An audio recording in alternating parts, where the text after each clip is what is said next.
I'm glad we got our citizens back, but at what cost? How's everybody doing? My name is Anthony Brian Logan, and today we got to talk about the prisoner swap that we just did with Iran.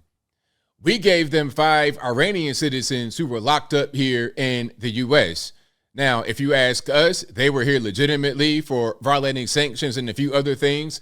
There was no kangaroo court action going on. These people were lawfully detained by the U.S. justice system. Now, in return, we got 5 U.S. prisoners from Iran. And if you ask them, they'll say the same thing. Oh, no kangaroo court action. They were locked up legitimately, all this, that, and the third. Now, many of us are not really buying that. Many of us in the state say this was no more than a hostage taking and hostage negotiation. Because not only did Iran get 5 of their citizens back, they also got $6 billion, probably in cold hard cash. Because remember, let's go back to 2016, Barack Obama. Remember the pallets of money that he gave to Iran because of the Iran nuclear deal? Remember that? Now, the reason why Obama gave them that money is also the reason why we gave them $6 billion, or it's kind of linked to it, and I'll explain. You see, the reason why I gave the money in cash is because Iran has sanctions, and part of their sanctions locks them out of the international monetary system. What this means is that a lot of Iran's funds are locked up in it and they can't access it. Okay. Now, the 400 billion, I think, in reality belonged to Iran, but they couldn't get it because of the sanctions.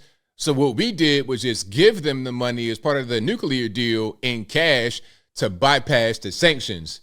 Same thing here. They'll probably get the $6 billion in cash on airplanes. Probably.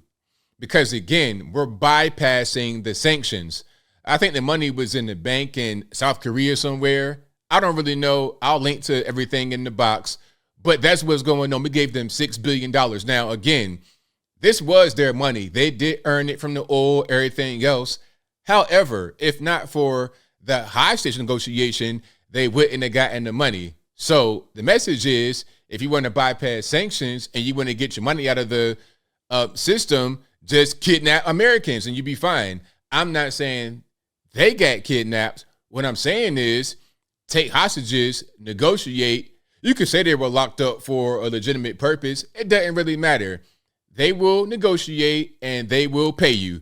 That is the message, not only to Iran, but to Russia. Remember, Victor Bout, merchant of death for the basketball player. This is the Biden administration's message. We'll negotiate with you.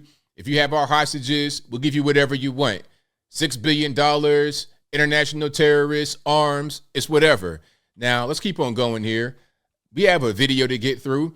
And of course, I will link to this in the description. If you're on IG, visit the link in the bio, go to the corresponding article on the website.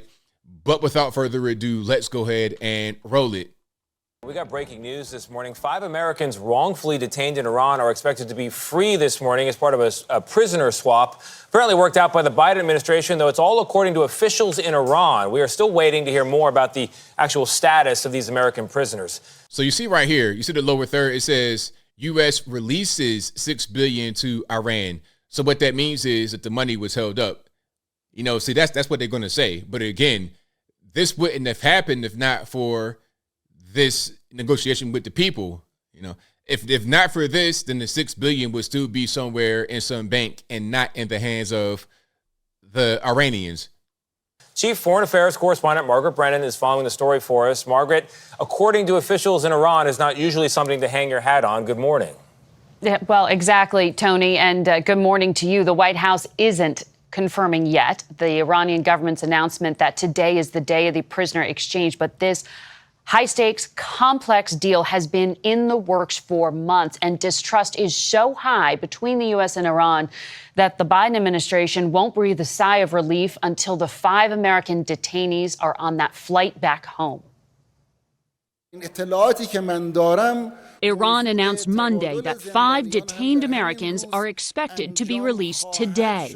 They include Imad Shargi, Siamak Namazi, Murad Tabaz, and 2 Americans whose names are being withheld. For the first time since 2015, 51-year-old Siamak Namazi would be free. He spent the past 8 years in the notorious Evin prison in Iran on what the U.S. State Department considers trumped-up charges of espionage. Shargi and Tabaz were arrested in 2018. All are considered wrongfully detained. In exchange, Iran says charges against 5 Iranians in the U.S. will be dropped.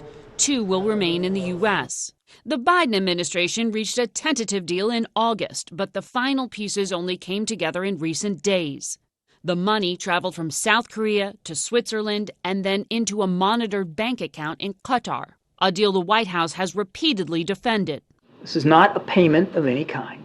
It is, because, again, it wouldn't have happened if not for the prisoner swap or the hostage-taking negotiation, whatever you want to call it. And by the way, the prisoners, I believe, who were in Iran were sent to Qatar, or Qatar, however you want to pronounce it, and then they were able to come back to the U.S. or wherever they live.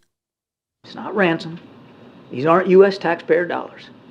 And we haven't lifted a single one of our sanctions on Iran. The U.S. Treasury will monitor the money and restrict its use to humanitarian purposes. How you gonna monitor money that we didn't pay?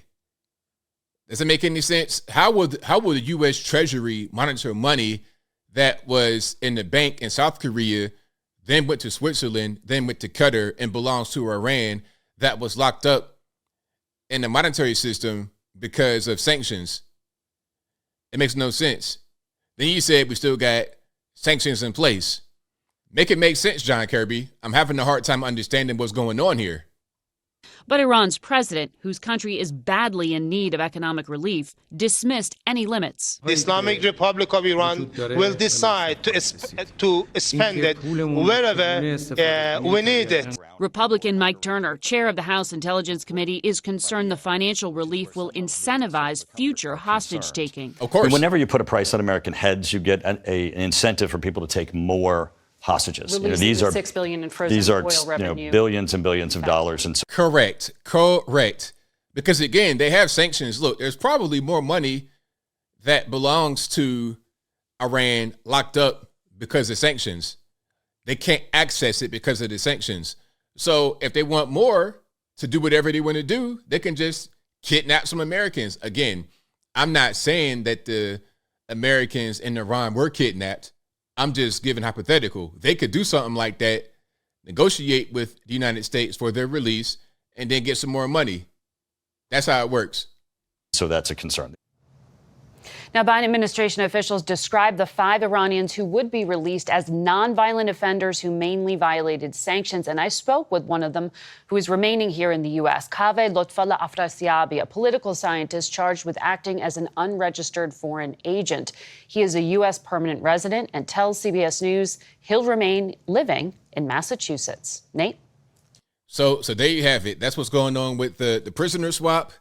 5 for 5. You know, the U.S. media are funny. They talk about, it's 5 for 5, it's even exchange. Well, also, the $6 billion that somehow we're able to monitor, although we didn't pay taxpayer money, and although it's not our money, and although it belonged to Iran, and although it was over in South Korea, Switzerland, and then Qatar, not the U.S. But as I close, I want to say this. Again, I'm glad we have our citizens back. Don't get it twisted. If they were in Iran wrongfully detained, they should be back on American soil or wherever they live. They could be Americans and not live in America, whatever.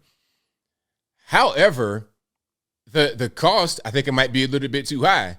And again, this is an incentive. If they were wrongfully locked up and we negotiated with Iran to get them out, all they're going to do is wrongfully lock up more Americans and do the exact same thing. This is Brittany Griner to a whole different level. I'm not saying Brittany Griner didn't do anything wrong, but it's easy to just use people. It's like, okay, you want her that bad? For real? This is somebody that's important? Okay, well, give us Merchant of Death.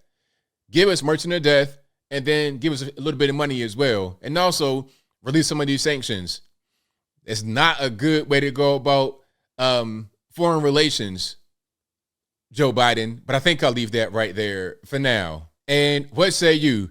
Was this a good deal? 5 for 5 plus $6 billion? It belonged to Iran. Okay, but again, if not for this, it wouldn't happen. Whatever your thoughts are, let me know in the comments below. You guys know where I'm at. This was a bad thing from my point of view. If you're going to have sanctions, have sanctions. If you're not going to have sanctions, then don't have sanctions.